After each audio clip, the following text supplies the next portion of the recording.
Espera aí, que eu não... Isso fica muito chato, né? Agora, pronto. A gravação está iniciada, a gente pode começar a nossa aula. Veja só, na aula passada, nós introduzimos a eletrônica, falamos sobre a eletrônica, mostramos o seu caráter multidisciplinar, como a eletrônica envolve outras disciplinas, e começamos a falar sobre os semicondutores. Ana, vocês não conseguem enviar, não, porque o envio foi até o dia 17 de maio. Né? A data final foi até 17. Eu vou falar com o professor Tiburcio para saber se pode liberar a sondagem. Né? Mas, em princípio, era só até o dia 17. Vamos lá. Então, nós começamos a falar sobre os semicondutores, definimos o que é um semicondutor, mostramos o processo de dopagem. Aliás, antes de mostrar a dopagem, nós mostramos a purificação do semicondutor usando um método chamado método de Czochralski, né? Então, depois definimos a dopagem e mostramos que a dopagem levava a dois tipos de semicondutores, um semicondutor tipo P e um semicondutor tipo N, né? Então, depois disso, nós reunimos os dois tipos de materiais, formando o que a gente chama de uma junção PN. E aí mostramos que quando a gente colocava esses dois materiais juntos, havia inicialmente um processo de difusão, de troca de portadores. Por exemplo, onde tinha muitas lacunas, passava para o lado que tinha poucas lacunas. Onde havia muitos elétrons, os elétrons passavam para o lado que tinham menos elétrons.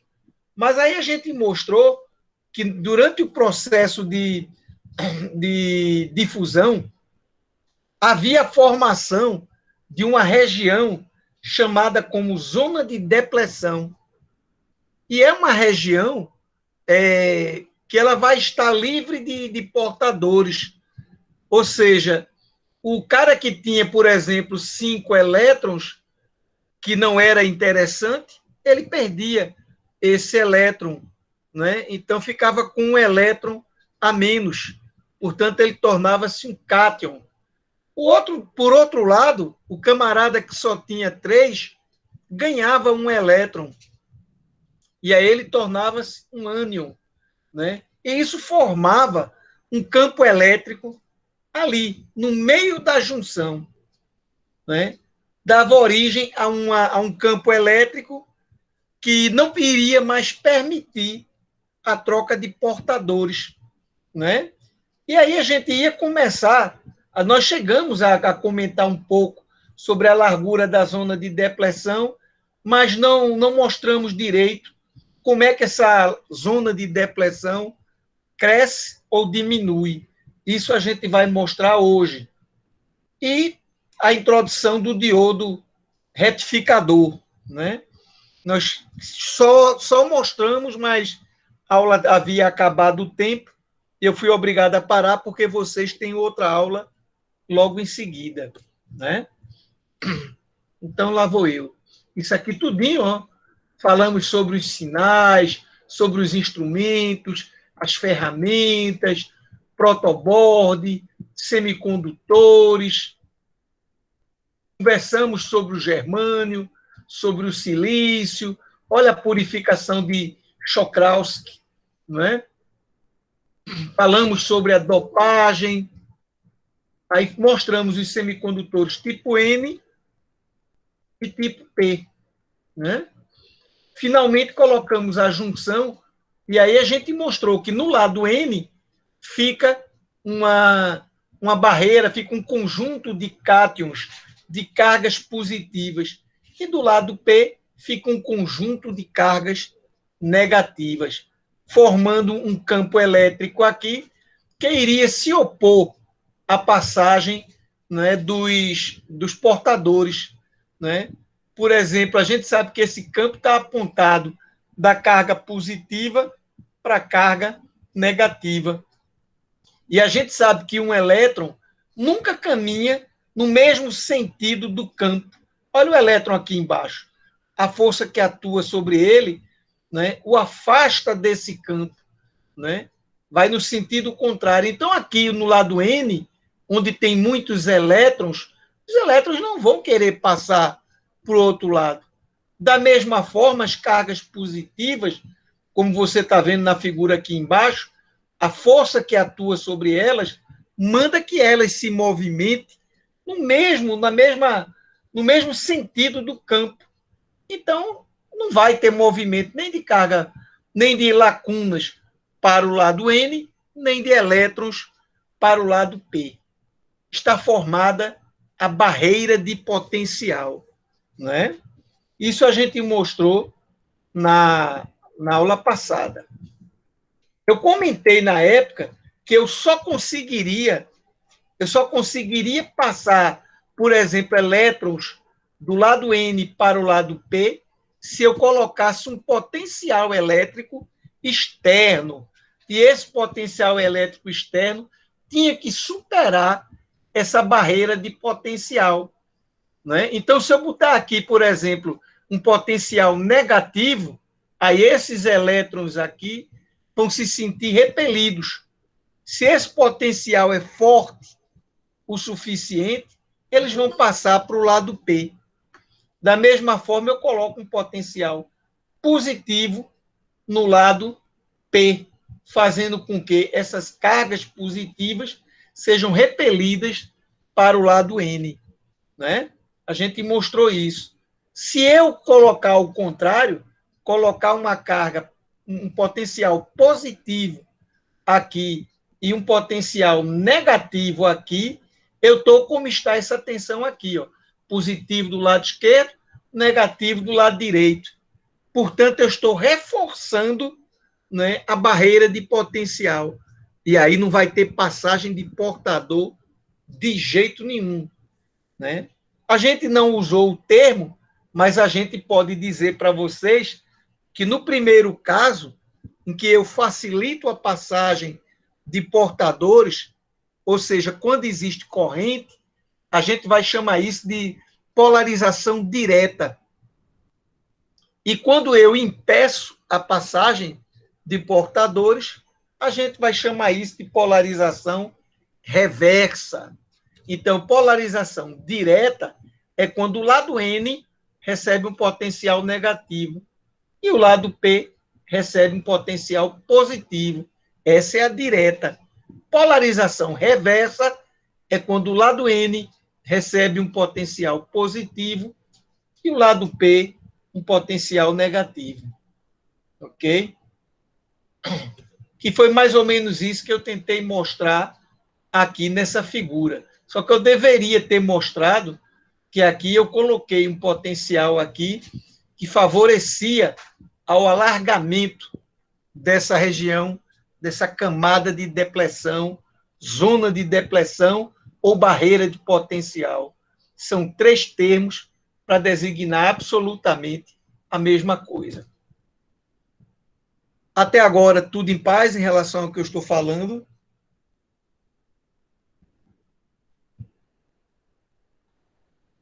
Ok. Então, a representação simbólica do diodo é essa que você está vendo aí, tá certo? O lado do anodo é justamente o lado P. E o lado do catodo, que parece um negativo, visto com 90 graus, né, rotacionado, é o lado do catodo, tá certo? A corrente num diodo, ela entra sempre neste sentido. Ela entra corrente de cargas positivas. Veja bem, a gente aqui só fala em corrente convencional, não real, né? Corrente de cargas positivas. Então, se cargas positivas entram aqui, é porque, na verdade, cargas negativas estão fazendo o percurso contrário. E tem que ser, né? Ela tem que vir do lado N, né? Que é o lado do catodo. Esta equação que vocês estão vendo aí é chamada equação de Shockley, né? Ela expressa como varia a corrente. Esse parâmetro que você está vendo aqui, IS, é chamada de corrente de saturação reversa. Seria, digamos, essa largura que você tem aqui. Quando o diodo está reversamente polarizado, existe uma corrente muito pequenininha, que é esse S, tá certo? Quando você polariza diretamente, a corrente, ela é significativa. Deixa eu pegar aqui a caneta, porque eu gosto de escrever aqui. Então, esse lado aqui, ó, a gente vai chamar de polarização direta, quando a corrente, ó, é significativa. Esse lado daqui, a gente vai chamar de polarização inversa ou reversa. Veja que a corrente aqui, ó, está na casa dos microamperes. Que coisa interessante, não é? Esse eixo XY, ou tensão no diodo, e corrente, eles estão em escalas completamente diferentes. Por exemplo, esse eixo vertical está na escala de microampere, esse está na escala de miliampere. Esse eixo aqui está na casa de unidade de volt. E esse aqui, ó, está bem maior, centena de volts. Tá vendo? Então, por exemplo, se daqui do zero até aqui é 1,5, como é que daqui para cá já é 50? Ou daqui para cá é 100? A gente percebe que são escalas diferentes. Aí você diz, por que fizeram isso? Porque se a gente colocasse tudo na mesma escala, deixa eu tentar representar isso. Seria algo mais ou menos assim, ó. Cá na casa de Pantanha, o cara vinha para cá, seria mais ou menos assim. Aí você diz, não dá para ver a corrente de saturação reversa. Claro que não. Está tudo na mesma escala. Aqui tudo em miliampere e aqui tudo, sei lá, em volt. Isso aqui, na verdade, eu acho que ainda seria maior. Porque, por exemplo, isso aqui é na faixa de 1.000 volts para alguns diodos. Por exemplo, um N4000 parou de roda aqui. O que é parou de roda aqui? Tá todo mundo assim ou foi só o Wallace? Pessoal? Parou de rodar, mas eu já vi, professor, que voltou novamente. Voltou? Certo. Gisele disse Voltou, que está sim. normal. Ok. Deu uma paradinha. Eu não sei qual foi a parte que vocês perderam da minha, da minha explicação. Eu estava dizendo que se o eixo vertical fosse todo ele em miliampere, significava que aqui nesse local da polarização reversa iria estar tão próximo do eixo horizontal que não seria possível ver que, na verdade, ele não toca. Existe uma separação. Por isso que a gente mostra com escalas diferentes. Aqui também, ó, se isso aqui é 0,7 volt, imagine onde está 1.000. Provavelmente ia sair da tela aqui do meu computador. 1.000 é muita coisa, né? Então a gente faz essa mudança de escala, né, para poder dizer para vocês, olha, o aspecto é esse, é mais ou menos assim. Essa região aqui é uma região muito especial. Quando ele chega nessa tensão aqui, veja que a corrente começa a crescer, começa a crescer, começa a crescer. É chamada região de avalanche. Eu tinha desistido de falar sobre isso, porque não é lá tão prático, não, mas eu estou achando a turma aplicada, então eu vou falar de novo para ver se o pessoal capta. É fácil o conceito. A região de avalanche é o seguinte: você está aplicando uma tensão reversa cada vez maior, digamos, 20 volts, 50 volts, 75 volts, aí chegou nesse diodo aqui, digamos, em 100 volts. Quando a tensão aumenta em módulo, né, o campo elétrico vai ficando mais forte, porque a gente sabe que o campo elétrico é dado pelo produto carga vezes potencial. Né? Isso é a física determina isso daí. Quer dizer que esse campo elétrico produzido por essa tensão reversa, ele é cada vez mais forte. Se o campo elétrico ele aumenta, significa que as cargas elétricas que estão naquele material, elas estão submetidas, entre aspas, a uma pressão elétrica. Vamos chamar a tensão de pressão. É como se fosse uma pressão muito grande. Então, quando chega num determinado limiar, o cara não consegue segurar a peteca. E aí o elétron ele é arrancado da estrutura e parte numa velocidade muito grande. Obviamente, no caminho dele, ele vai encontrar outros átomos, outras estruturas que faz parte daquele cristal. O que é que acontece? Ele se choca. No que ele se choca, o elétron está aqui em disparada. Quando ele bateu aqui nesse elétron que estava preso, aí esse elétron, puf, veio para cá, aí bateu em outro elétron que estava aqui, liberou mais outro, esse aqui liberou outro, e saiu liberando, né, uma quantidade muito grande. Então, um elétron, digamos, liberou 5. Aí esses 5 faz 5 vezes 5, 25. Esses 25 vão liberar, vão bater em mais 25. Vai ficar 25 vezes 25, 625. É uma progressão geométrica. Então, é como se fosse uma avalanche. Jogue uma pedrinha numa montanha de gelo e, pelo amor de Jesus, não fique pelo meio do caminho, não. Porque aquela pedrinha de nada, ela vai se transformar numa imensa avalanche e quem tiver pelo meio do caminho será engolido e a chance de sair vivo é muito pequena.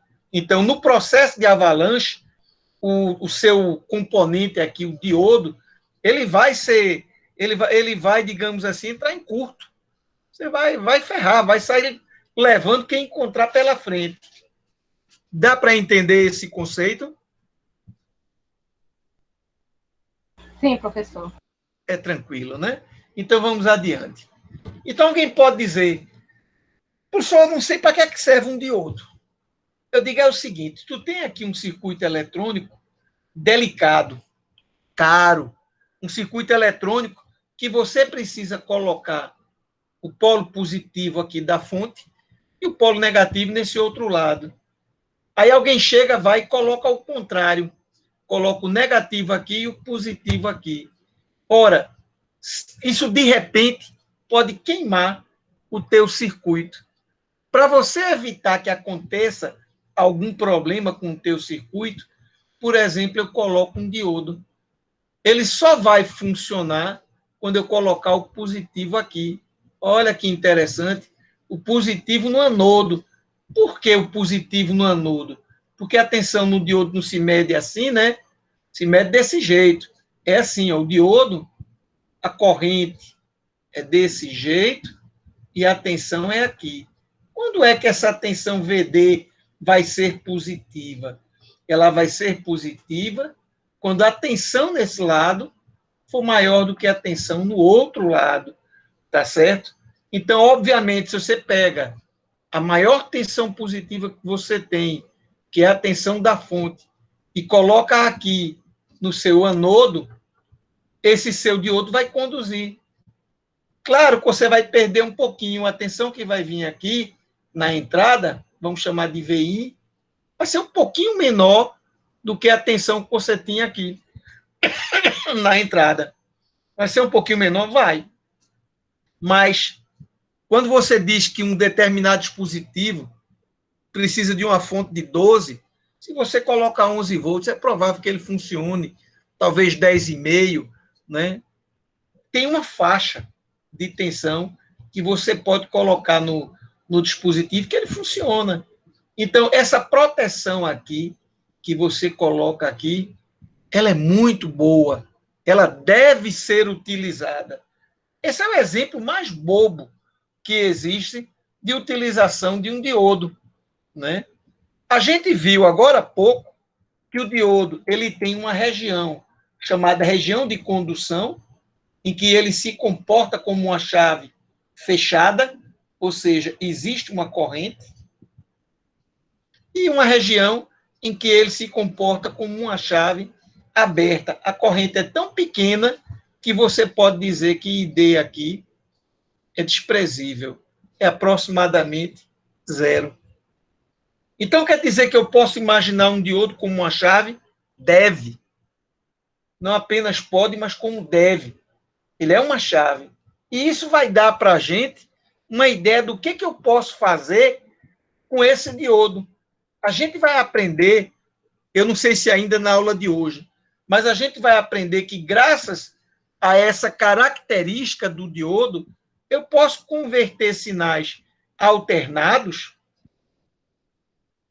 em sinais contínuos. Olha que legal. Então, significa que eu posso ter fontes de alimentação. E aí a gente vai dizer que o diodo ele é um retificador, quando ele faz esse processo. Essa conversão de um sinal AC em um sinal DC, a gente vai chamar isso aí de retificação. Eu queria agora mostrar algo para vocês. Deixa eu... Só um instantezinho, tá? Opa, tem umas perguntas aqui, mas agora não. Espera aí, deixa eu terminar aqui esse slide aqui. Deixa eu finalizar. Eu queria mostrar outra coisa para vocês. Aguenta as pontas só um minutinho.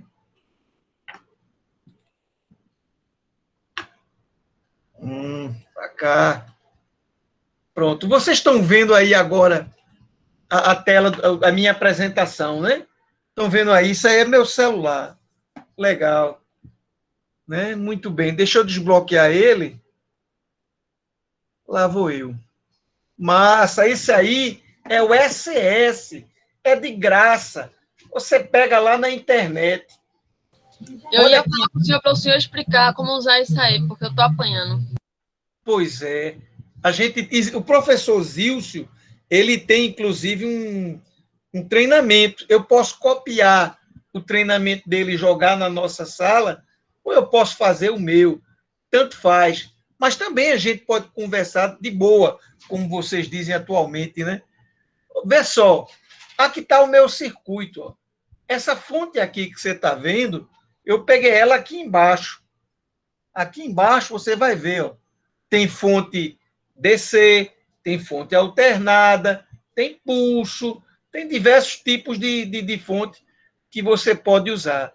Eu botei aqui uma fonte, botei um diodo e botei aqui um resistor. Foi só isso que eu fiz. E pedi para ver a tensão em cima desse resistor. Ora, essa fonte aqui, ela é uma fonte alternada, não é? Então, ela tem ciclo positivo, ou de acho. Ela tem ciclo positivo e ciclo negativo. Sei lá, 10 volts para cima e 10 volts para baixo. Acho que é esse o valor que está aí. Então, veja o que acontece. Quando vem o ciclo positivo, ele passa pelo diodo.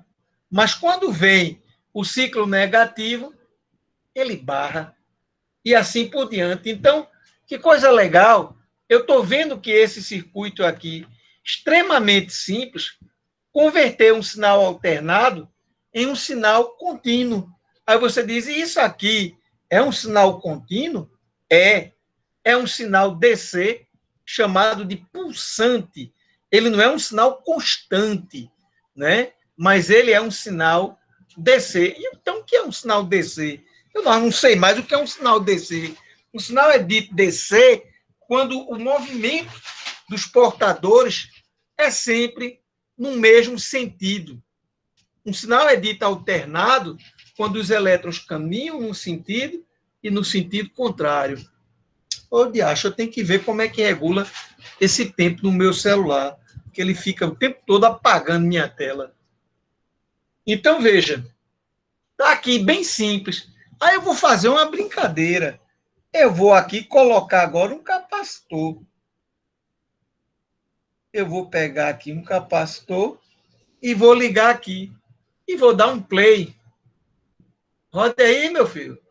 Ele vai começar, carregou o capacitor e o capacitor vai descarregando lentamente. Aí nova carga, descarga, nova carga, descarga.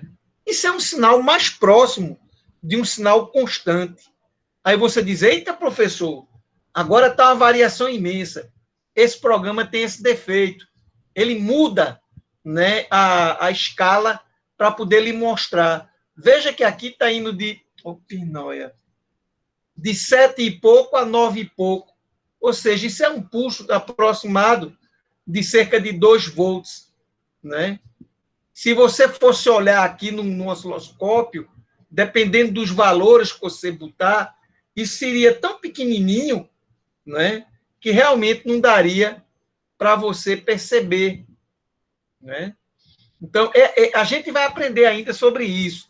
Veja, eu não queria me adiantar.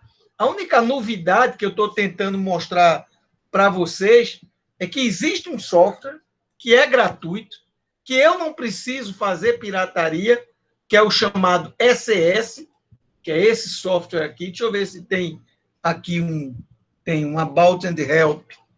Tá aqui, Electric Circuit Studio. Você baixa de graça, né? Você baixa ele no seu Android. Eu não sei se ele pega também. Eu não sei como é que pronuncia. Se eu digo iOS ou iOS, sei lá. Eu digo iOS. O pessoal tem uma história de falar tudo em inglês. Eu não gosto de inglês, eu gosto do meu idioma. Mas veja, tem um monte de circuitos. Você pode fazer o seu, ou você pode abrir algum. Eita, cadê os circuitos de exemplo? Aqui. Tem o 555, amplificador, filtro, não sei o que lá, etc.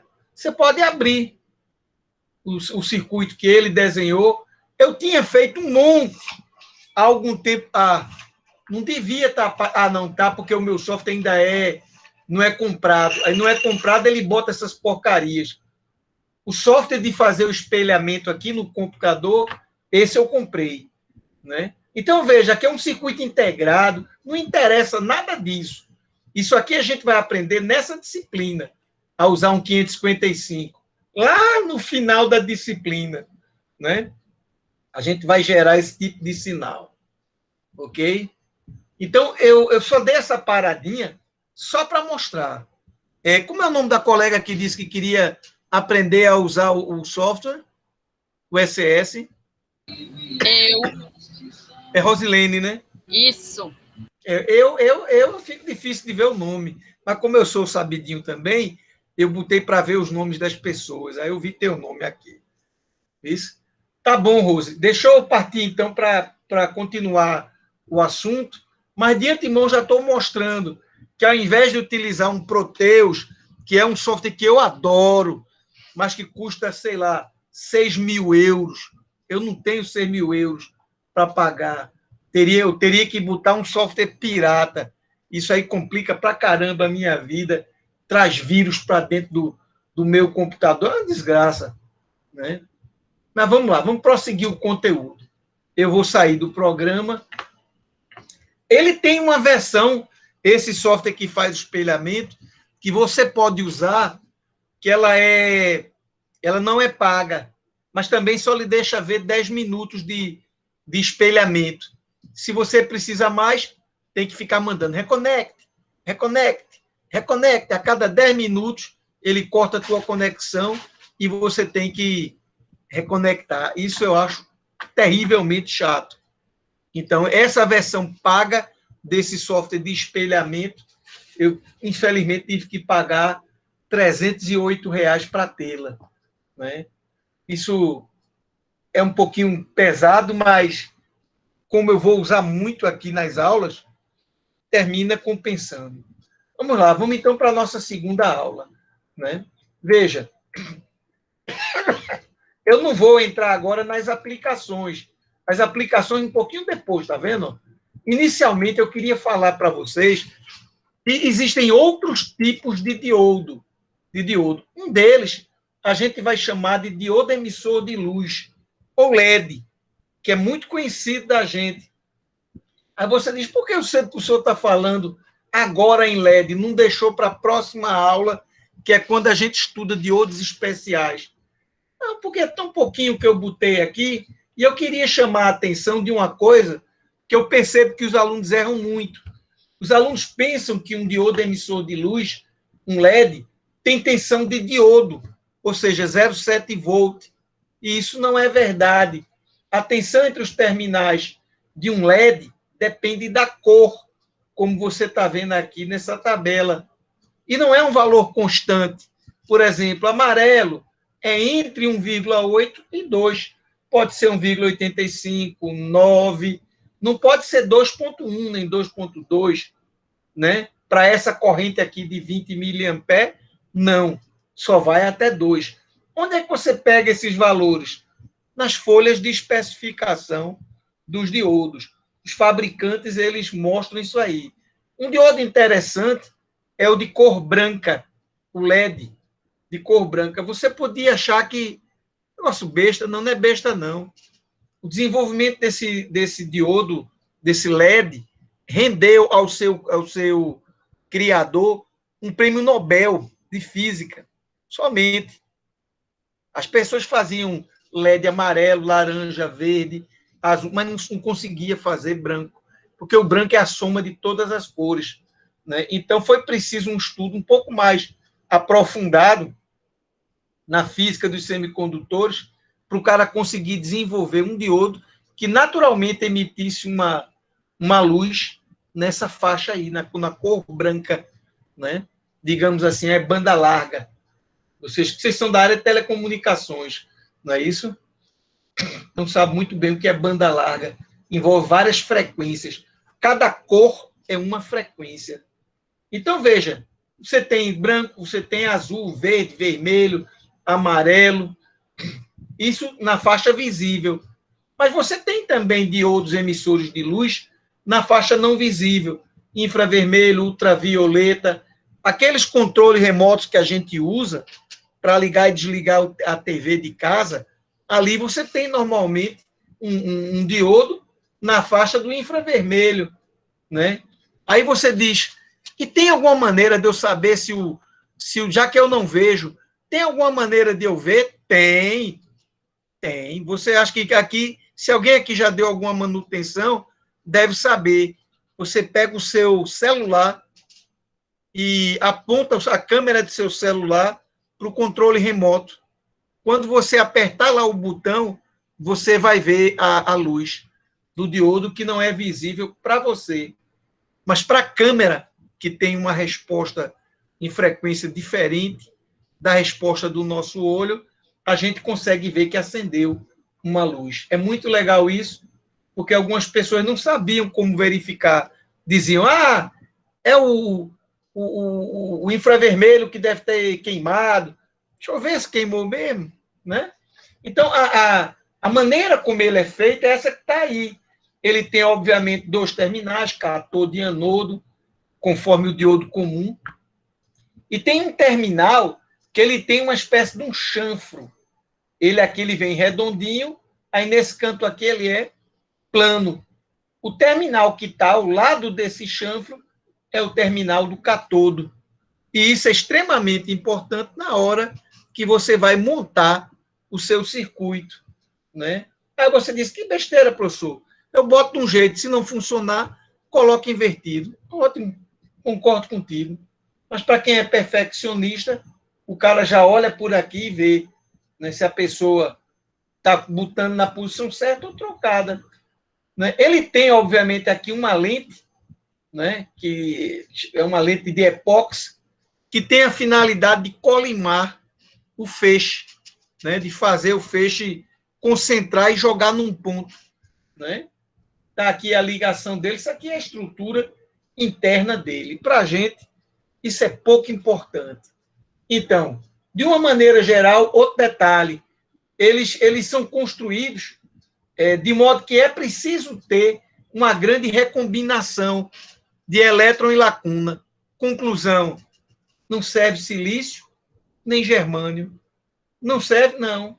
Silício e germânio não vão lhe dar um número muito grande de recombinação elétron-lacuna. Então, você precisa de usar, por exemplo, arsenieto de galho, arsenieto de índio, né? Juntamente com fósforo. Aí você produz luz vermelha ou amarela, nesse exemplo que eu estou dando aqui. Tá certo? Então, quer dizer que a cor de um LED, ela depende do semicondutor, mas depende também da impureza. Aqui eu usei fósforo, podia ter usado antimônio, né, que também tem 5 elétrons na camada de valência. E isso aí já iria produzir um LED com uma outra cor, né? Toda vez que você pegar um LED, pode ter certeza, ali não tem silício nem germânio.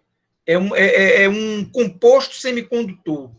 Normalmente é arsenieto de galho, arsenieto de índio, nitreto de galho, alguma coisa assim. Né? Tudo em paz até agora? Até agora sim. Tranquilo. Então vamos prosseguir. Tranquilo. Pronto. De LED, bicho, não precisa ir mais do que isso, viu? Só saber isso aí. Né? Normalmente nos circuitos, o que. Deixa eu ver que alguém acho que fez algum comentário. Eu ouvi um barulhinho. Certo, alguém botou sim. Normalmente a gente faz assim, ó. Deixa eu ver se está em lápis, está não, né? Deixa eu botar aqui em lápis. Caneta. A gente tem aqui, por exemplo, uma linha, sei lá, de 12 volts. Aí eu digo para você assim, olha, coloque um LED para que quando chegar aos 12 volts aqui, ele acender. Aí você faz assim. Você coloca aqui um resistor, coloca o anodo para cá e o catodo para o lado do terra. Do jeito que está aí. Tem que ter esse resistor? Tem. Porque senão você vai jogar 12 volts em cima do pobre coitado do LED. Ele não aguenta essa tensão toda, ele vai queimar. Aí você diz, e como é que eu determino essa resistência R? Pergunta ótima. Como determinar essa resistência que é preciso colocar aí? Você tem que fazer assim. Você tem que dizer, aqui vai ter uma corrente e do LED. Essa corrente, você estabelece, você chega e diz assim, eu quero que a corrente no LED seja, por exemplo, de 10 miliamperes. É óbvio que essa corrente está associada com um certo brilho do seu LED. Se você escolher uma corrente maior, mais ele vai brilhar. Se você escolher uma corrente menor, ele vai brilhar menos. Aí você deve perguntar, quanto que cor é esse LED? Aí você tem que vir para aquela tabelinha. Digamos que ele seja verde, 2 volts. Aí você chega e diz, é um LED verde. Então aqui tem 2 volts. Ora, se aí tem 2 volts e o total é 12, significa que eu tenho que ter 10 aqui. Porque 10 mais 2 dá 12. Então, quanto tem que ser essa resistência? Ah, tá fácil agora. Você disse que essa corrente era 10 miliamperes, eu sei que a tensão no resistor é dada pelo produto da resistência vezes a corrente que o atravessa. Portanto, a resistência é a tensão dividido pela corrente. Quanto é a tensão? 10 volts. Quanto é a corrente? 10 miliamperes. Oxe, 10 dividido por 10 dá 1. Volt por miliampere, K. 1K. Pronto. Se você jogar aqui um resistor de 1 kΩ com um LED que tenha 2 volts entre os seus terminais, numa linha de alimentação de 12 volts, você vai consumir 10 miliamperes para poder acender esse LED. Certinho. Né? O seu resistor pode botar 1K. Aí você diz, eu não tenho 1K. Eu tenho 1K2. Bote. Vai ficar só um pouquinho menor a corrente. Significa que o brilho vai ficar um pouquinho menor. Não, eu tenho aqui 911 ohms, que é também um valor de tabela. Na série E48, eu acredito que vocês devam ter estudado isso, a série resistiva, né? É 24, é 48, é 96, é 192, né? Então, pode botar aí 911 ohms, vai correr mais do que 10 miliamperes, significa que ele vai ficar com um brilho um pouquinho mais intenso. Tudo bem até aí?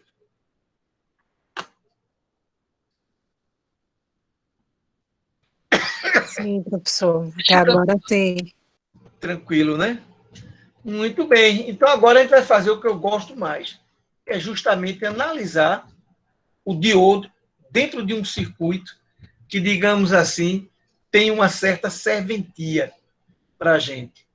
A gente sabe que a corrente que atravessa o diodo é dada por essa equação, que é conhecida pelo nome de equação de Shockley. Aí você pode perguntar, eu preciso decorar? Não, não precisa não. Não precisa decorar não.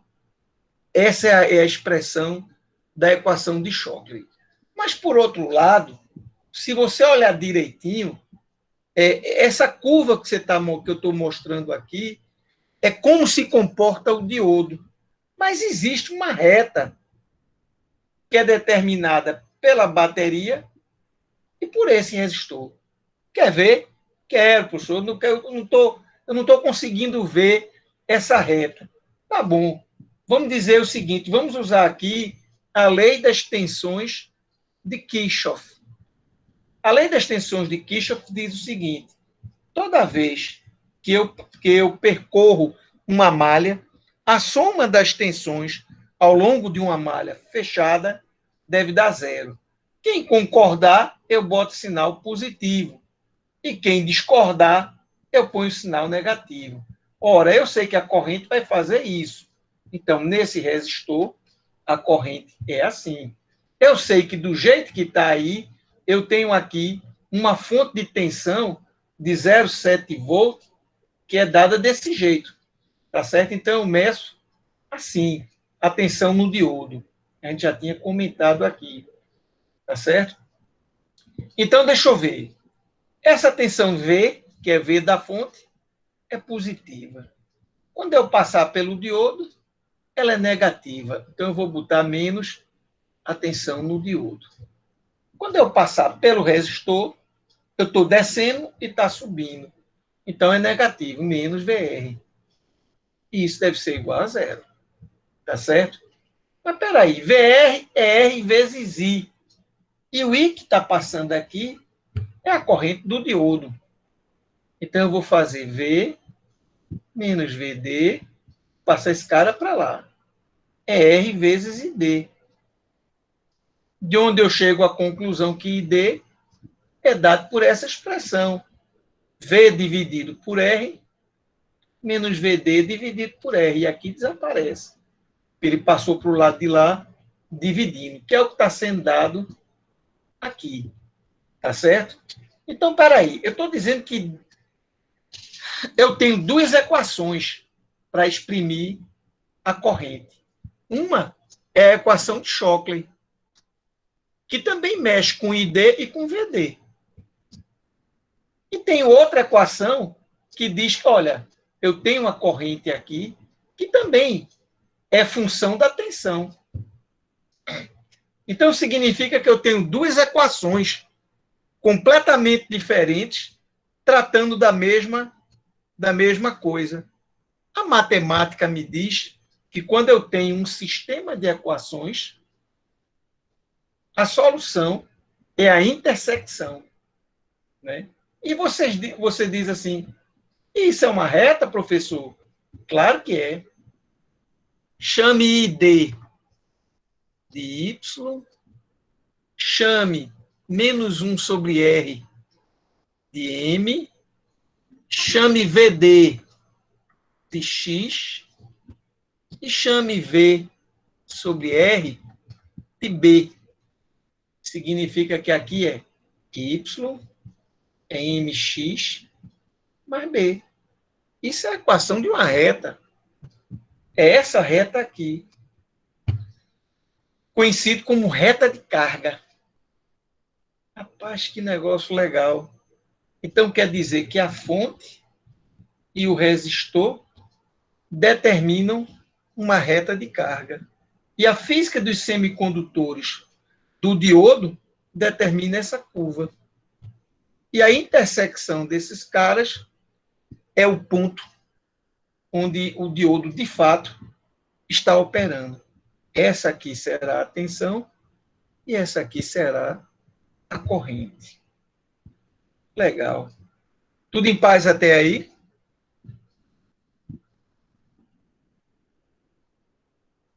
Tranquilo, professor.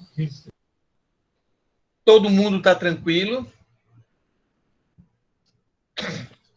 Professor, Se alguém não... Pois não. caso seja possível, quando o senhor estiver falando, o senhor vai tentando passar o lápis em cima para a gente poder entender o percurso que o senhor está fazendo? Eu normalmente eu tento. Por exemplo, quando eu falei aqui na curva, eu fui desenhar aqui para dizer a curva do diodo. Quando eu falei aqui na reta, eu mostrei aqui, né? Eu vou tentar. Se em algum momento eu estou falhando, aí você me chama a atenção para dizer, professor, ali o senhor passou batido. Eu não vi onde é que o senhor estava falando. É a desvantagem do ensino assim, desse jeito, né? É justamente esse, que o aluno não está vendo para onde meu dedo está apontando, né? Então, é por isso que, às vezes, eu tenho vontade de filmar a aula, pegar um quadro aqui, botar aqui no meu quarto, um quadro, começar a escrever no quadro como se eu tivesse numa sala de aula e botar uma câmera me filmando. Porque eu aprendi desde cedo que uma imagem fala por 1000 palavras, muito mais do que um texto, não é verdade? Quando a pessoa vê, ela apreende. Muito obrigado. Quem foi o colega que deu a boa sugestão? Oséias, professor. Ô, professor, Beleza, Zé. quando eu falei foi para melhorar de fato, a aula está muito boa, mas é para melhorar É claro. Ficou só uma sugestão mesmo. Muito É obrigado. boa? Não, é muito boa. Ainda hoje eu conversei com meu sobrinho e eu estava dizendo para ele que as minhas aulas melhoraram muito. Há muitos anos atrás, quando estava lá em Caruaru, eu tive um aluno que chegou para mim, por sinal, hoje ele é funcionário daí do IF Recife. Gideão, não sei se você sabe quem é. Gideão chegou para mim e disse assim, Arquimedes, sua aula é boa, mas ela é melhor quando você faz a aula no quadro.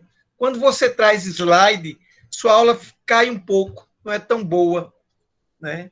E aí eu entendi que eu não estava lidando com pessoas que precisam que eu leia slides, elas precisam ver o desenvolvimento da linha de raciocínio. E aí nunca mais eu usei slide na minha vida. Por exemplo, quando me mandaram agora aqui em Recife preparar essas aulas pelo Google Meet, eu me lasquei todinho, porque eu não tenho absolutamente nenhuma aula escrita em slide nenhum. Aí eu tive que preparar todos esses slides. E isso foi lasca. Né? Principalmente que só disseram isso quando faltava uma semana para começar as aulas. Aí eu fiquei muito pé da vida, mas tá bom. Vou tentar sempre fazer isso. Então, veja, está aqui ó, o retificador de meia onda. O que será que ele chama retificador de meia onda? Olha aqui esse sinal. Eu tenho um ciclo positivo, aliás, um semiciclo positivo, negativo. E depois se repete. Positivo, negativo. Quando eu passar por este circuito, significa que quando for positivo aqui, portanto aqui embaixo será negativo, essa onda positiva vai passar. Porém, quando eu inverter, deixa eu ver uma coisa aqui que agora o colega me deu até uma ideia legal. Quando eu inverter e que aqui ficar negativo e aqui ficar positivo, significa que esse diodo D1, que você está vendo, deixa eu voltar para o preto agora. O lasco é que eu sou daltônico. Eu me lasco todinho para poder ver as cores. Esse diodo aqui, nesse momento, vai estar reversamente polarizado. Portanto, ele é chave aberta. E se ele é chave aberta, o meu circuito fica assim, fonte, chave aberta, resistor. Aí eu lhe pergunto, que tensão eu tenho aqui em cima? Ora, como a corrente é nula, significa que esse potencial deve ser igual a esse. Mas esse de baixo é o terra, que é 0 volt. Portanto, aqui, 0 volt. Então, o que vai acontecer é, ele vai passar o positivo, depois dá zero.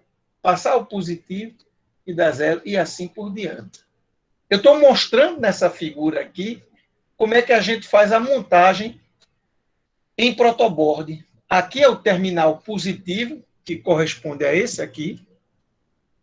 Aqui embaixo é o terminal negativo. Eu devia ter botado um símbolo de terra aqui. Aí aqui está o diodo e depois o terra, que vai do catodo para o terra, que está aqui. Do catodo para o terra, que está aqui embaixo, o resistor. Um lado do resistor é no terra, outro lado do resistor é no catodo. É assim que a gente monta. Aí você diz, isso aqui? Isso é osciloscópio. Eu estou pegando o meu sinal aqui em cima, ó, daqui para o terra. E esse ponto aqui, se você olhar, é o catodo do diodo, que é também a parte de cima do resistor.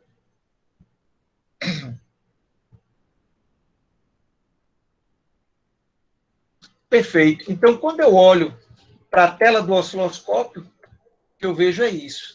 Aqui não está dando para ver direito, não, mas deixa eu reforçar aqui. Pronto, 0. Você diz, e aqui em cima? É a tensão de pico desta fonte? É não. Porque você paga um preço para poder vencer a barreira de potencial do diodo, que é em torno de 0,7 volts. Você tem uma quedinha. Muitas vezes essa queda pode ser desprezada, né? Essa figura é a mesma de antes. Tá certo? Pronto. Em relação ao retificador de meia onda, o que a gente pode dizer é que este tipo de sinal ele tem um valor médio. E o valor médio aqui é dado pela tensão de pico dividido por π. Aí você diz, puta merda, bicho, de onde vem esse π? Isso é da matemática. Gente, espera só um minutinho, tá? Deixa eu tomar o meu remédio, que eu não estou muito legal, não. Que horas são? 7h30. Só um instantezinho, eu vou tomar aqui o meu remédio. A mão aqui está pingando. Infelizmente, eu estou passando por um momento de saúde bastante delicado. Só um instantezinho, que eu vou pegar um pouquinho de água para eu poder respirar.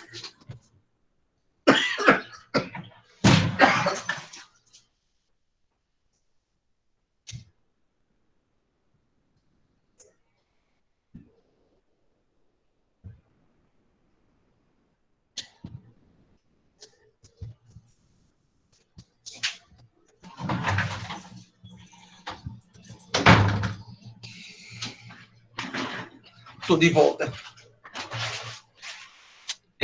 Algumas pessoas escrevem assim: P médio igual a 0,318 vezes V de pico.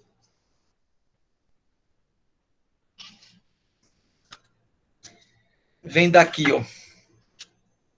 1 dividido. Cadê o símbolo de π? Por π. Está vendo? 0,318, etc. Então, o valor médio dessa tensão é dado por essa expressão aqui, que é a mesma dessa. Então, se eu tiver, sei lá, o meu sinal senoidal aqui era 12 seno de ômega t. Se 12 é o valor de pico, significa que esse sinal retificado terá um valor médio de 12 dividido por π. 12 dividido por π, 3,82. Então, quando eu medir aqui, só um instantezinho que o lápis falhou, vai dar 3,82 volts. quando eu medi com o meu multímetro na escala de tensão DC. Tudo em paz até agora? Gente? Professor, o senhor poderia repetir, por favor? Posso. O valor médio do sinal retificado em meia onda é dado por essa expressão. Tensão média é o valor de pico dividido por π. Então, se eu tenho uma fonte de alimentação cujo valor de pico é 12, né, é 12 vezes seno de ômega t. Então, significa que aqui é mais 12 e aqui embaixo é menos 12. Significa que esse sinal aqui retificado, se eu botar um multímetro pendurado aqui para medir, esse multímetro não vai dar 12. Nunca. Ele vai medir 3,82 volts, que é o resultado do valor de pico, que é 12, dividido por π. Então, o multímetro, ele mede valor médio. Quando o multímetro na escala DC, ele vai medir valor médio. Eu não sei se eu repeti, se agora eu consegui me fazer entender, ou se de repente sua dúvida era diferente. Eu não, consegui. Não. Conseguiu sim. Muito obrigada. Tranquilo. Alguém tem mais alguma pergunta para fazer? Essas coisas é bom a gente fazer prática. A gente fazer na prática valendo, para a gente poder ver, né? Lá em Caruaru, minhas aulas eram sempre no laboratório, porque eu dava o assunto ao mesmo tempo, já dava para os alunos um diodo, um resistor, e a fonte estava lá na bancada. Eles montavam, jogavam no osciloscópio, faziam exatamente essa montagem e já mediam com o multímetro aqui, tinha que dar. Se não desse, o professor fez besteira ou o aluno montou errado. Mas a matemática diz que tem que dar. Deixa eu apagar isso aqui. Existe uma outra maneira de retificar, bem mais interessante, chamada de retificador em onda completa, em que sempre vai ter na saída um ciclo positivo. Olha que legal, significa que o semiciclo negativo é como se tivesse sido rebatido. Portanto, eu aproveito tanto o semiciclo positivo como o semiciclo negativo. Isso é muito legal, porque quando você faz isso, durante o tempo do semiciclo negativo, você não está fazendo nada. Portanto, é uma potência perdida. A chave está bloqueando e você está pagando por essa energia. A CELP lhe cobra por semiciclo positivo e negativo. E você está pagando por isso. Então, esse tipo de retificador aqui, ele é pouco utilizado. Ele representa uma perda muito grande. O rendimento dele é muito baixo. Então, as pessoas dizem, não, eu vou fazer um retificador em onda completa. Aí a gente mostra aqui na prática como é que ele faz. Isso aqui, ó, é a tua tomada, que tem 3 pinos. Fase, neutro e terra. Tá certo? Na fase eu botei um fusível. Tá certo? E vou ligar num transformador, como esse aqui, que para os íntimos a gente chama de trafo. Obviamente, esse lado a gente chama de primário, e esse outro lado aqui a gente chama de secundário. Veja que o secundário desse transformador tem uma derivação mais ou menos no meio. Então, esse transformador é chamado derivação central. TAP, ou tape, é derivação. Derivação no centro. Né? Significa que aqui, por exemplo, eu tenho mais 12 para cá e menos 12. Né? Eu tenho 12 com diferença de fase. Se eu olhar para esse sinal aqui, ele está assim. Se eu olhar para esse sinal aqui, ele está assim. Olha que interessante. Quando um é positivo, o outro é negativo. Quando esse é negativo, o de baixo virou positivo. Isso é muito interessante. Olha o que é que vai acontecer. Deixa eu dar uma limpada aqui nesse quadro.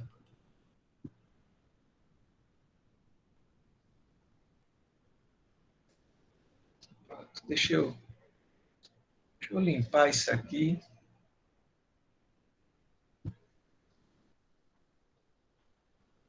Pronto, eu só quero deixar isso. Eu vou supor que aqui é positivo. Aqui em cima, só um minutinho. Deixa eu botar em caneta. Aqui é positivo, portanto, lá embaixo está negativo. Aí você diz, professor, que negócio esquisito. O terminal do centro ele é negativo e positivo? É. Ele é negativo em relação à parte de cima. E ele é positivo em relação à parte de baixo. Olha a relatividade das coisas. Não é absoluto. Alguém pode ser negativo e positivo? Eu costumo citar o seguinte exemplo. Daqui para aqui, eu tenho 24 metros. E aqui tem um trampolim. Esse trampolim está a 12 metros. Poxa, eu botei volt ali, foi desculpa. É metro. Espera aí. 24 metros para cá. Aí ele está desse jeito. 12 metros para cá e 12 metros para cá. Se alguém está aqui no meio, eu posso dizer que em relação a esse de baixo, ele tem 12 metros acima. Mas em relação a esse de cima, não. Ele está com 12 metros para baixo. Portanto, em relação a um, ele é positivo. Em relação ao outro, ele é negativo. Dá para concordar com essa linha de raciocínio? Sim ou não? Perfeito. Então, vamos lá. Vamos seguir adiante com o nosso... Que besteira, eu podia chegar aqui e dizer apague tudo. Então, veja. Quando aqui em cima é positivo e aqui é negativo, esse diodo conduz. Mas o diodo de baixo é negativo. Ele está em off. Chave aberta. Chave aberta é como se ele nem existisse. Então, o meu circuito é assim. D1. E aqui um resistor que vai para esse terminal. E o que passa aqui é positivo. Porém, no próximo semiciclo, esse cara é negativo e esse outro ficou positivo. Então, vai ficar D1, vai ficar off, e D2 vai ficar 1. E o meu circuito é como se fosse assim.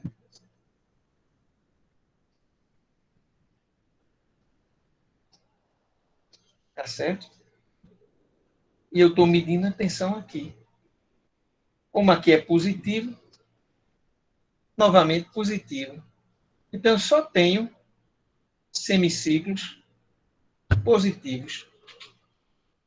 E isso é muito interessante, porque o valor médio desse sinal é 2 vezes o anterior. Eu tenho um sinal que tem um valor médio melhor, mais alto. E isso é ótimo para a gente. Né? Eu uso os 2 semiciclos. Eu não perco nada. Enquanto que na abordagem anterior, eu perdi o semiciclo negativo. Eu só aproveitava o semiciclo positivo. Né? Então, aqui está muito melhor do que o anterior. Só que aqui tem um detalhe. Olha para o anterior. Período começa aqui e termina aqui. É o mesmo período da minha onda completa. Digamos, vou chamar de TS. O período da fonte VS. e aqui eu vou chamar de TR, o período do sinal retificado. Como os dois períodos são iguais, TR e TS, significa que a frequência desses dois sinais é a mesma. Se esse é um sinal de 60 Hz, aqui também é um sinal de 60 Hz. Aqui não. O período original era esse aqui. E, no entanto, o meu período caiu pela metade. O período do sinal retificado. Então, o período do meu sinal retificado passa a ser metade do período da minha fonte. Em outras palavras, significa que a frequência do meu sinal retificado é o dobro da frequência. Se esse sinal era um sinal de 60 Hz, esse sinal do lado de cá, ele retificado, passa a ser de 120 Hz. 2 vezes o período. E isso está de acordo com o conceito de frequência. Frequência tem a ver com repetição. Ele repete 2 vezes mais.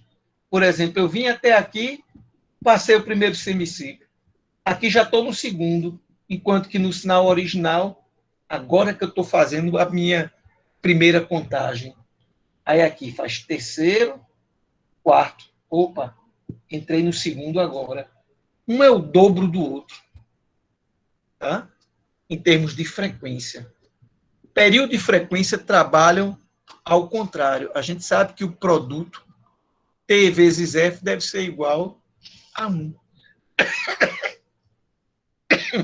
Então, se você observar direito, você vai chegar à conclusão de que o período do sinal retificado ele fica metade, o que vai implicar numa frequência igual ao dobro. Você pode fazer assim também, ó. Você pode botar isso é verdade, isso também é verdade.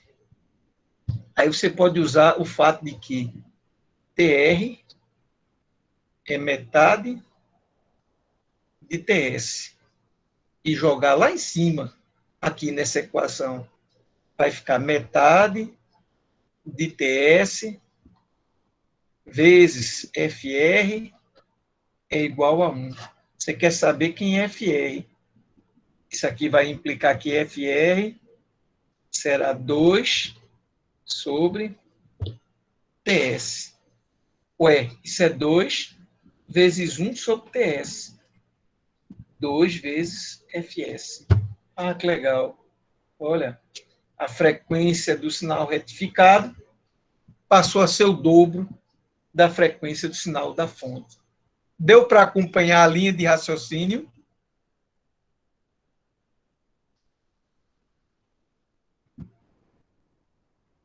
Por isso vocês sabem de letra como é que é.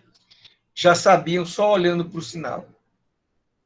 O que é que vocês podem dizer para mim? Pode abrir o microfone. Tem vergonha não. Se não entendeu, diz, não, ficou meio difícil.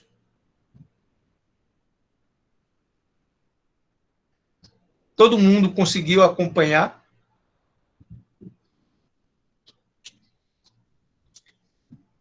Gente, por favor, me dá um retorno.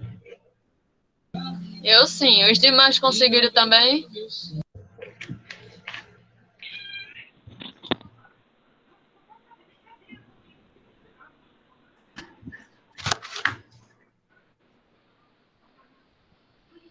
Matheus disse que sim, Hélida também. Ok. Qualquer coisa, vocês podem... Não tem que ter vergonha, não. Eu abro aqui uma página em branco e refaço a dedução.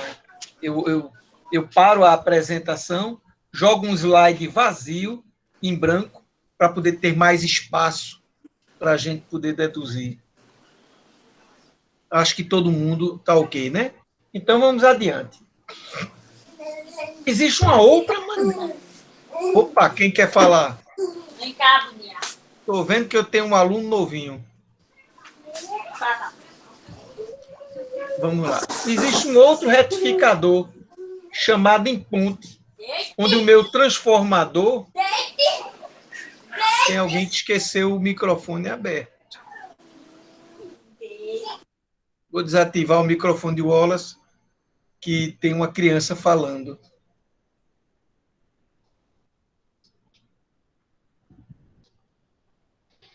Ok. Bom, existe o retificador em ponte. Veja que o transformador aqui, ó, ele agora não tem mais a derivação central. Mas agora eu uso 4 diodos. Agora eu vou usar 4 diodos. Né? Então eu vou sempre conduzir aos pares. Vamos lá. Positivo, negativo. Vou botar aqui o meu sinal da fonte. Tá certo? Vou considerar aqui, ó, inicialmente semiciclo positivo. Então, é essa situação aqui. Ora, se está positivo, quem conduz aqui em cima? D1 ou D4? Tá para vocês dizerem para mim?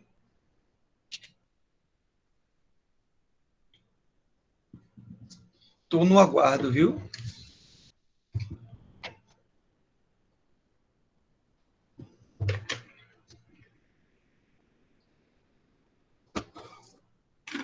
Professor, você poderia repetir a pergunta? Repito, eu estou perguntando, neste caso, em que aqui está positivo, qual diodo conduz na parte superior, no ponto A? O diodo D1 ou o diodo D4? Só vai conduzir um. Quem é o diodo que vai conduzir aí?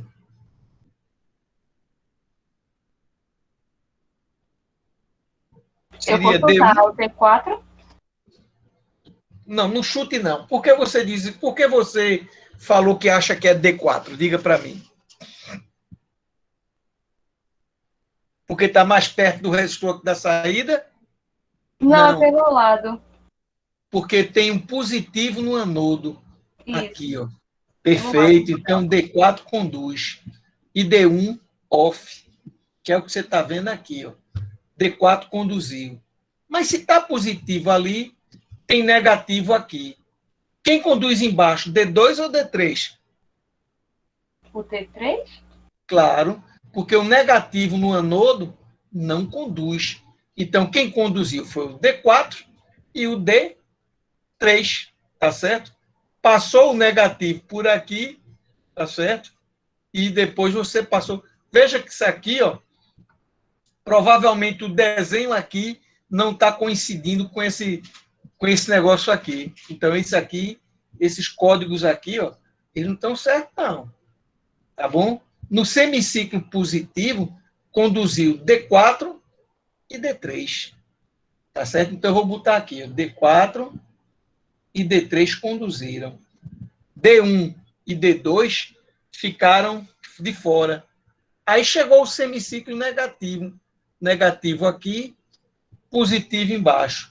Ora, negativo aqui em cima, quem vai conduzir é D1. Positivo aqui embaixo, quem vai conduzir é D2. Aí aqui faz D1 e D2. Opa, desculpa. D1 e D2 é aqui. D1 e D2. Só que, como é o que é semiciclo negativo, a gente sabe que o meu sinal retificado ele continua positivo. Veja quando eu estava aqui embaixo, né, com positivo. Quem conduziu foi o D2, ó, passando o positivo para cima do teu resistor. Deixa eu fazer isso de outro jeito. Eu vou fazer de um jeito mais organizado. Eu vou botar aqui A e B. Tá certo? Então eu vou botar A e B. Então eu vou dizer, olha, quando A é positivo e quando B é negativo, a gente já chegou à conclusão de que quem vai conduzir é o D4 e o D3. Tá certo? Então, significa que esse e esse estão fora. Eu quero imaginar eles como chave fechada. Então, tá assim. O secundário do meu transformador tá aqui. Eu vou considerar como chave ideal. Aí o positivo daqui passou, chegou no meu resistor. Está aqui meu resistor. O resistor saí, cheguei aqui em D3, opa, voltei para cá. Tá certo? Pronto. Ficou positivo, negativo. Ficou assim. Certo? Só que agora eu vou inverter. Eu vou agora considerar o contrário. Deixa eu botar a borracha para desfazer isso aqui. Opa, eu quero que ainda seja desse jeito. Tá certo? Vou deixar isso aqui. Então, agora eu vou fazer assim. A vai ficar negativo. Opa, deixa eu colocar aqui em lápis. A e B. A vai ficar negativo, B vai ficar positivo. Um negativo em A, quem conduz é D1. Um positivo em B, quem conduz é D2. Vamos ver como é que ficou o meu circuito. Ficou assim, negativo, positivo. Então, esse negativo veio, passou por D1, que veio cá para baixo. Isso aqui é meu pé, ó. Tá certo? Então, ficou assim. Olha como o negativo foi bater na parte de baixo do resistor, que é o que acontece nessa figura aqui, negativa aqui. E olha aqui embaixo, o positivo, como ele, através de D2, chegou na parte de cima do resistor. Quer dizer, então, que a polaridade da tensão no semiciclo negativo não mudou a polaridade em cima do resistor, que continuou dando positivo. Ele fez positivo aqui e fez positivo aqui, em cima do resistor R. Ou seja, positivo e positivo. Por isso ficou assim.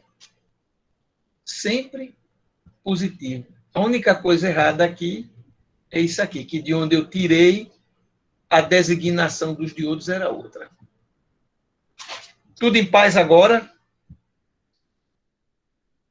Agora sim. Melhorou a maneira de apresentar, né? Pronto. Esse é o chamado retificador em ponto. Primeira coisa que a gente observa, eu pago o dobro do preço. Eu, para passar pelo diodo D4, paguei 0,7 volts para passar o positivo. Mas para passar no diodo D3, eu também vou pagar 0,7 volts. Significa que para poder conduzir, eu perco um total de 1,4 volts. Eu perco 0,7 para mandar o positivo para cima do resistor e perco 0,7 para mandar o negativo para a parte de baixo do resistor.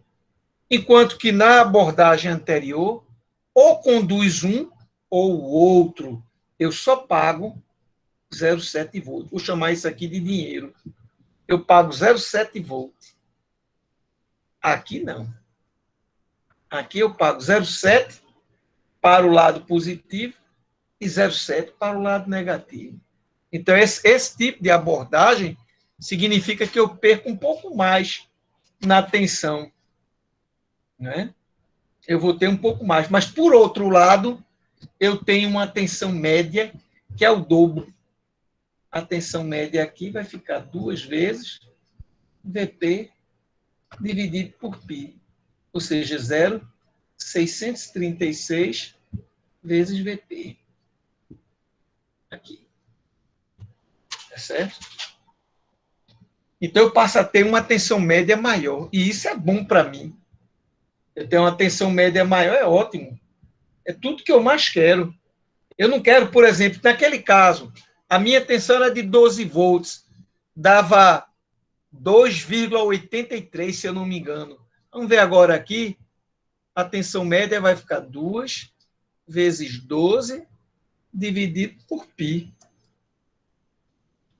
2 vezes 12 dividido por π, 7,63 volts. Olha que legal. 7,63 volts. A tensão média. Melhor. Oxente. Quanto mais próximo eu chegar da tensão de pico, melhor. Quando vocês... vocês não vão pagar isso, não. O pessoal que paga a eletrônica de potência é que estuda um outro tipo de fonte, chamado fonte chaveada. E aí vocês vão ver que lá na fonte chaveada, você passa a ter frequências altas. Isso significa que esses semiciclos são bem próximos um do outro. Significa que a ondulação aqui é bem pequenininha. Vocês viram agora há pouco no SES, quando eu fiz a simulação, vocês viram que tinha aqui, descia, subia. Essa ondulação aqui, ela recebe um nome, tensão de ondulação, ou em inglês, ripple. A gente vai aprender mais tarde como calcular essa tensão de ripple.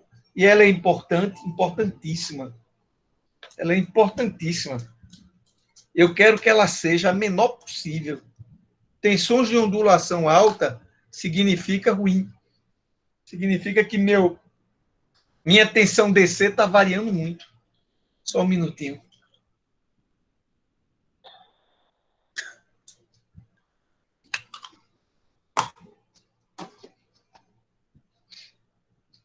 Pronto. Posso seguir adiante?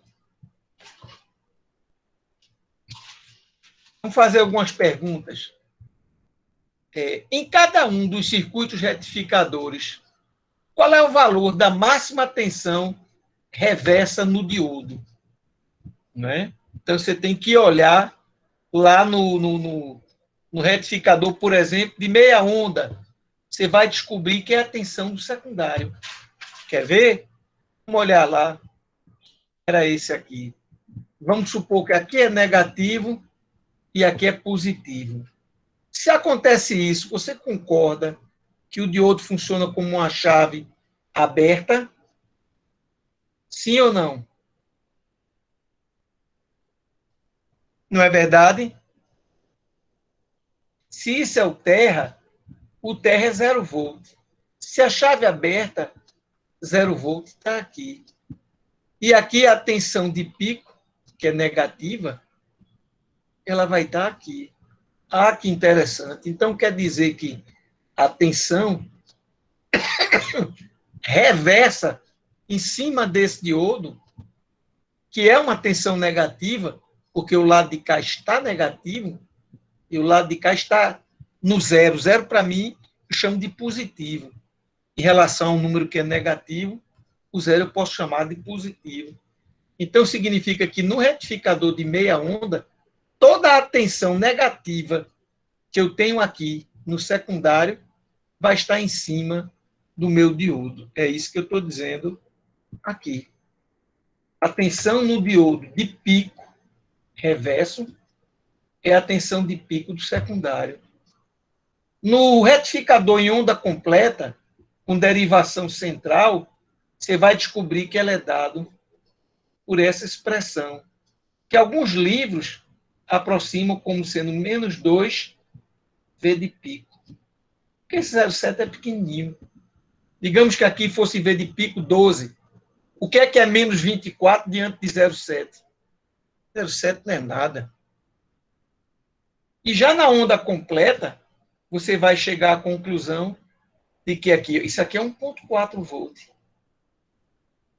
Menos V de pico do secundário.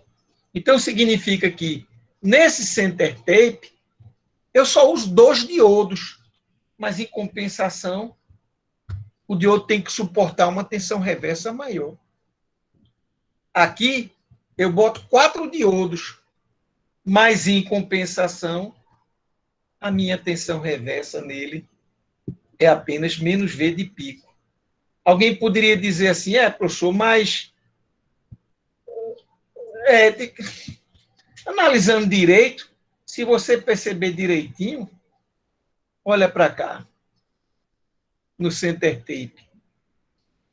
Isso, mais isso. Oxente.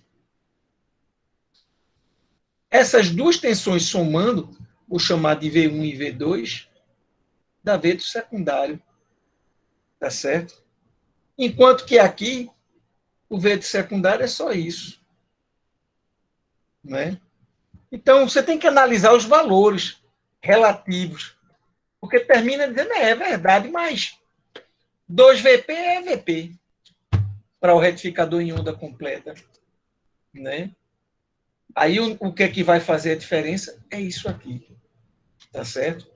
É por isso que boa parte dos casos as pessoas preferem usar uma derivação central. Até para obter fonte, por exemplo, se bem que nesse aqui você também obtém fonte positiva e negativa, simétrica, dá para obter, tá? Mas é só para a gente parar para refletir. Pronto. Passo agora, o passo que segue, após a retificação, é o que a gente chama de filtragem. Então, quer dizer, eu tenho a minha entrada, tenho o meu fusível. Deixa eu fazer uma pergunta. Para que serve o transformador, gente? Vocês podem me dizer?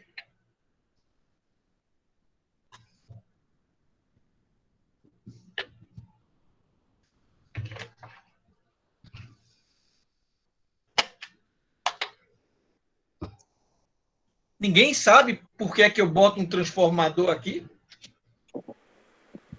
Para modificar a tensão, professor.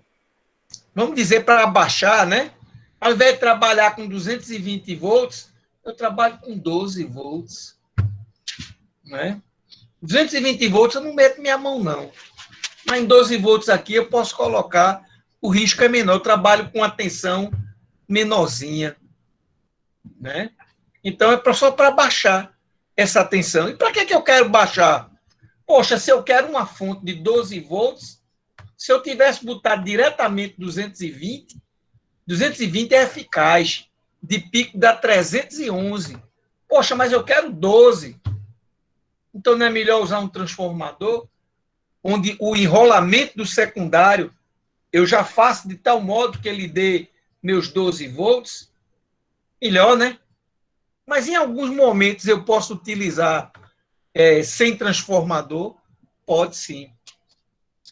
Fonte de alta sem transformador. Fast, de rápido em inglês. Mas eu vi um artigo há muitos anos atrás, quando eu estava aprendendo eletrônica, garoto ainda. Aí eu vi o cara botar um negócio desse, fonte fast. Aí eu fui doido para ler o assunto. Digo, deve ser um negócio assim extraordinário. Não, pô, não é nada não. É só para dizer que é sem transformador. Né? Não tinha nada de especial. Olha que legal como fica o meu sinal. Aqui, ó, meia onda, ó. O capacitor se carregou aqui, ó, e aí depois ele descarrega.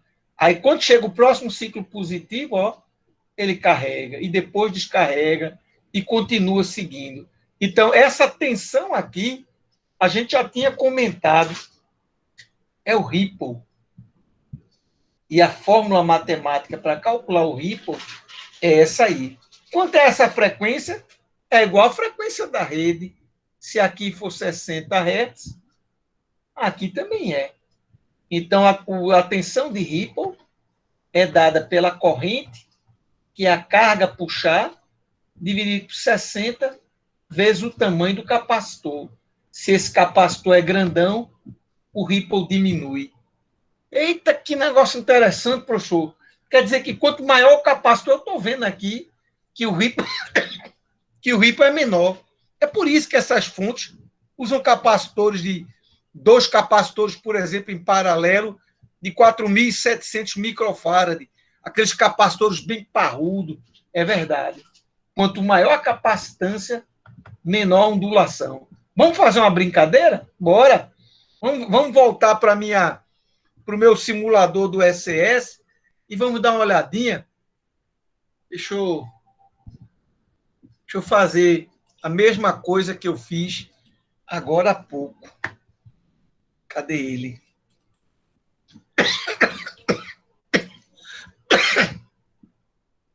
Rapaz, eu tô lascado, bicho. É uma merda.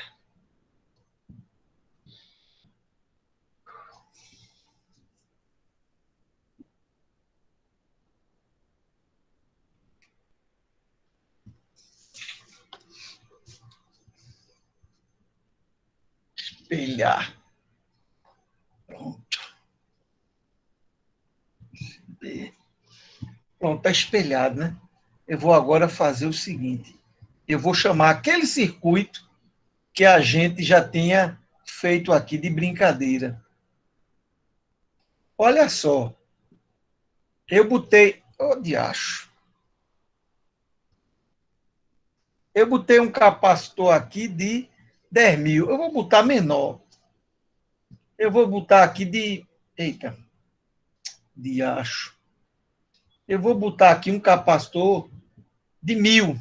Em vez de 10 mil, eu vou botar aqui de 1000. Certo. Tá 10 mil. Tá de 1000. Significa que o Ripple, eu acho que vai ser grandão. Vamos dar uma olhada. Deixa eu fazer assim, diminuir ele. Eita, porra. Esse programa só tem uma desvantagem. Essa, quando a gente vai mexer nele, ele tem que tomar cuidado que ele vira o samba do crioulo doido. Vamos lá, run. Olha o Ripple como tá grande, ó. Jesus Cristo. Olha para isso aí. Esse era aquele bem pequenininho, ó. Era aquele bem pequenininho. Vocês estão vendo a minha tela, não estão? Perfeito. Eu vou fazer agora o seguinte. Eu vou mudar aqui o valor do capacitor. Eu vou tirar de 10 mil. Eu vou tirar de 1000 e vou botar 100 mil. Um capacitor valente mesmo. 10 mil, 100 mil. Jesus Cristo. É um monstro. Olha para aí. Praticamente desapareceu o Ripple. Praticamente desapareceu. Ele vai mudar a escala, isso. Mas olha como a tensão é pouco. Ó. Entre 9 e 9,3. 300 milivolts daqui para cá. Né? Então, quanto maior o capacitor, tá certo? Significa que menor será o Ripple. Se eu aumentar esse resistor, a corrente diminui. Portanto, o Ripple, ô filho de uma mãe, eu tenho que ver como é que eu programo esse cara parar dessa sem vergonhice. Em vez de 1K, eu vou botar aqui 100K. Lá vou eu. Olha para aí, praticamente ficou plano. Descer purinho, velho. Mas aí ele está mostrando, não, entre 9,43 e 9,43, ou seja, está na terceira casa decimal a mudança do dígito. O programa não consegue nem mostrar para mim. Legal? Ele está tentando ajustar aí a escala. Ele não vai conseguir, não, mas tudo bem. Deixa eu voltar, então, para a gente conversar. Pode sair do programa por enquanto. Eu achei muito legal esse programinha que faz isso daí. Gente, são 8h12. Vocês têm mais perguntas para colocar? Vocês estão acompanhando, estão conseguindo acompanhar a minha linha de raciocínio?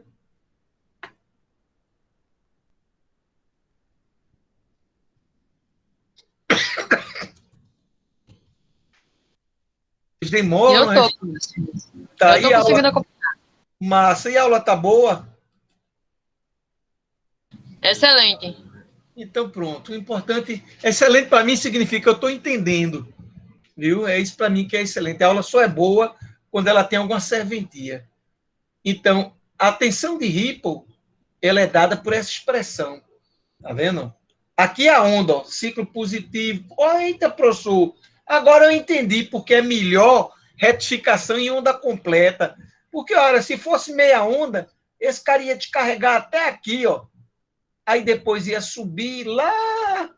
Ah, rapaz, quando os semiciclos estão próximos um do outro, significa, então, que eu tenho um melhor desempenho. Né? O Ripple é menor. Exatamente. Né? O Ripple é menor. E ninguém gosta de Ripple grande. Ele depende do capacitor, depende da corrente da carga. A frequência é assim. Se for meia onda, é 60. Se for onda completa, é 120. Né? Então, tudo bem. Um caso ou outro, você vai colocar F aqui, 60 em meia onda, 120 em onda completa. Qualquer tipo, onda completa com derivação central ou em ponte. Não importa. Tá? Então, a etapa de filtragem é a etapa que segue a etapa de retificação. Então, toda vez que eu tenho uma fonte, primeiro eu retifico, tá certo? E depois eu filtro. Na verdade, antes de eu retificar, eu posso colocar, por exemplo, uma etapa de acoplamento, onde eu tenho um transformador que eu abaixo. Eu posso também colocar elementos de proteção. Eu posso fazer assim, ó, botar aqui um fusível, botar aqui um varistor. Opa, que legal.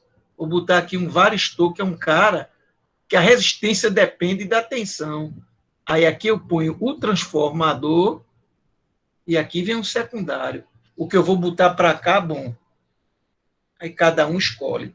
Esse é um elemento de proteção contra sobretensão e esse é um elemento de proteção contra sobrecorrente. Todo varistor, quando você joga uma tensão maior do que a tensão que ele foi preparado, ele entra em curto. É o primeiro elemento, normalmente, a queimar quando você pega uma impressora que é 110 volts e você joga 220 volts. Aí o varistor está aí para lhe proteger. Tá certo? Ele entra em curto. Ok, certo, Elton, obrigado aí. A gente vai conseguir chegar lá. Viu? Isso termina a nossa aula 2. Olha que legal, conseguimos completar. Né? Ainda falta, tem 15, 30 minutos ainda para a gente fechar mesmo a nossa aula, se quiser.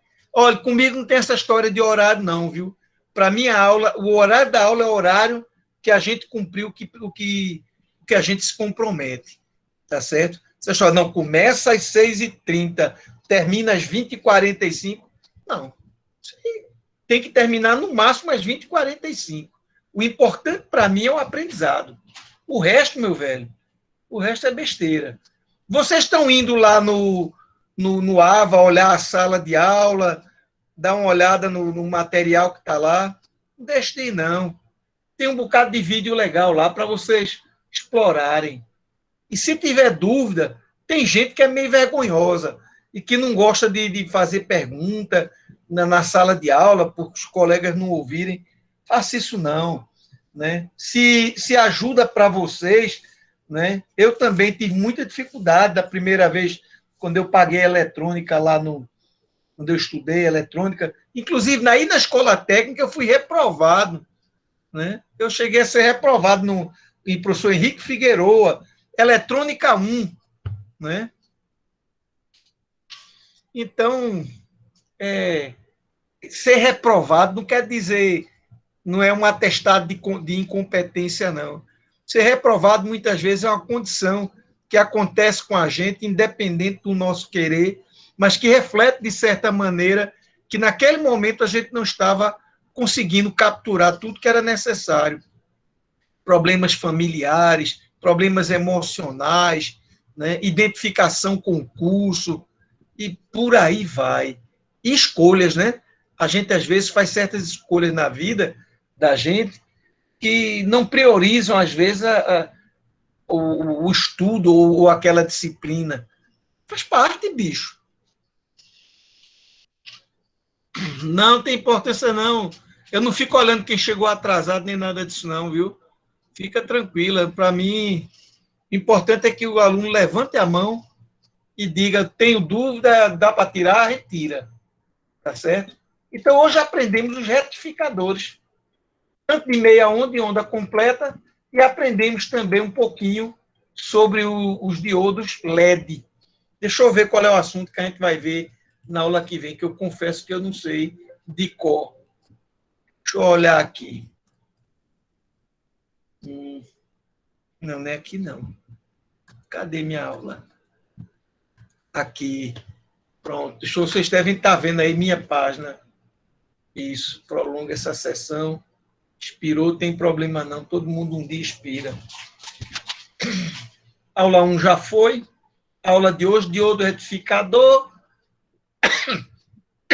Exercício que a gente não fez nenhum. Se vocês querem fazer algum exercício, eu ponho ali os resistores para a gente poder calcular. Se não, vocês podem olhar na nossa página. Ah, tem uma coisa interessante, né? É o seguinte, aqui está aqui, a velocidade de chaveamento de um diodo. Tempo de recuperação reversa. Isso aqui está no fórum. No fórum eu fiz uma pergunta para cutucar vocês, né? Eu lhe pergunto, eu fiz, cadê o fórum? Deixa eu entrar aqui. Eu não lembro nem a pergunta que eu fiz, já esqueci. Ah, danado. Tá aqui, fórum de dúvidas.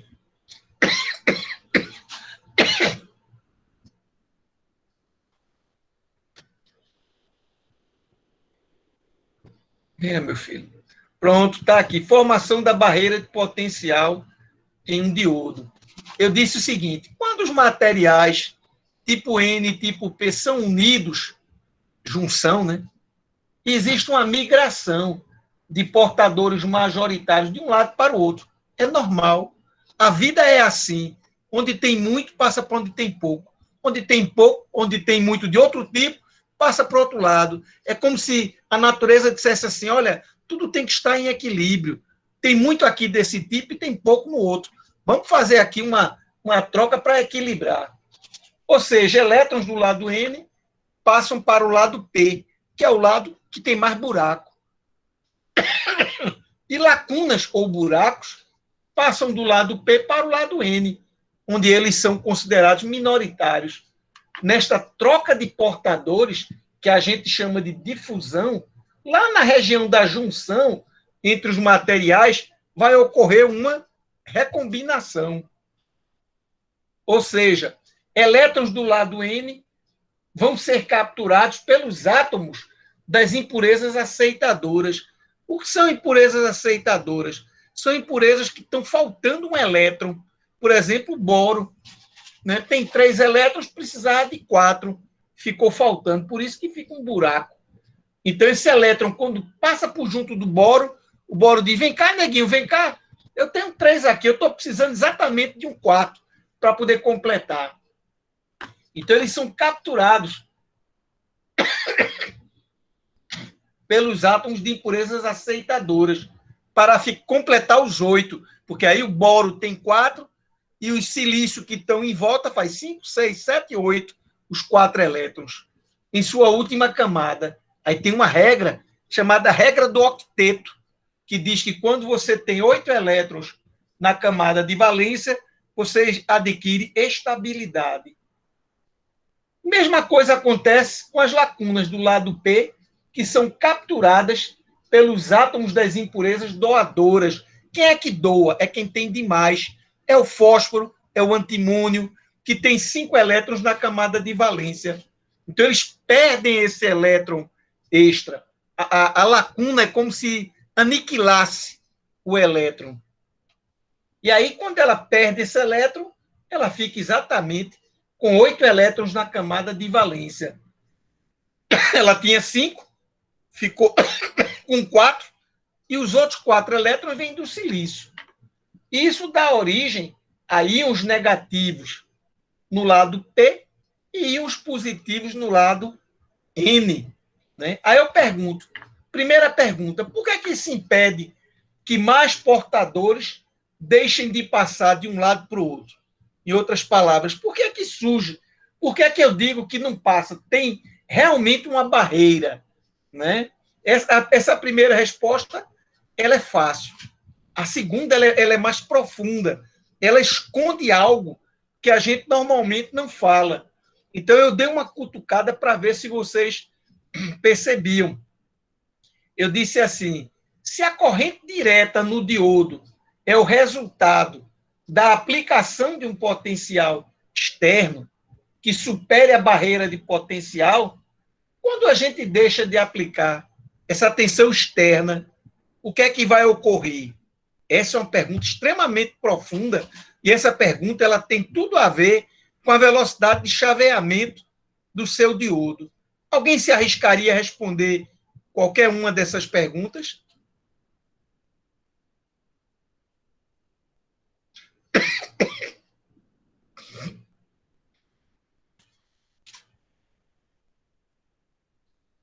Tem que pensar um pouco mais, né? Então, eu não vou forçar a barra, não. Ninguém se pronunciou, quer dizer que, pelo que eu estou entendendo, por enquanto ainda ninguém conseguiu perceber, né? Eu vou só dar uma cutucada nessa última aqui, que eu acho ela extremamente interessante. Será que quando eu retirar a tensão externa, aqueles portadores que eu injetei no outro lado, eles vão querer voltar para o lugar de origem? Vocês vão descobrir que vão. Eles vão querer voltar. E isso aí vai levar um certo tempo. Ou seja, toda vez que eu deixar de aplicar, o meu diodo não entra instantaneamente em bloqueio. Ele vai levar um certo tempo, conduzindo uma corrente não desprezível, não é desprezível, durante um certo tempinho. É pequeno esse tempo.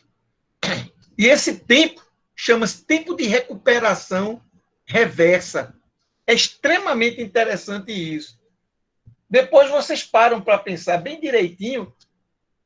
Basicamente, vocês vão ter que desenhar como é que vai ficar o campo elétrico. Quando você fizer isso, você vai entender que aqueles portadores que estão lá no outro lado, o campo vai favorecer a retirada deles, né? Então, existem diodos que eles são considerados de ultra rápidos, né? Ultra fast, e existem diodos que são mais lentos. Por exemplo, o N4148 é um diodo mais rápido, né? Ele não foi feito para retificar tensões pesadas, de jeito nenhum. Ele é um diodo para chaveamento. Ele funciona muito bem como uma chave. Já o diodo N4004, 4001, 2, 3, 4, 5, 6, 7, são diodos tipicamente usados para retificação. Aí a pergunta é, mas existe versão dele com o Ultrafast? Resposta, sim. Existe, por exemplo, o F4007. É um diodo, um N4007, só que ele foi, digamos assim, construído para ter uma velocidade de recuperação muito maior. Aí você diz, e na prática, significa o quê? Eu tenho uma história legal para contar para vocês. A gente pegou uma impressora da HP, uma impressora laser, que um colega ligou em 220, queimou ela. A gente tinha um diodinho, era só um diodinho que estava lá.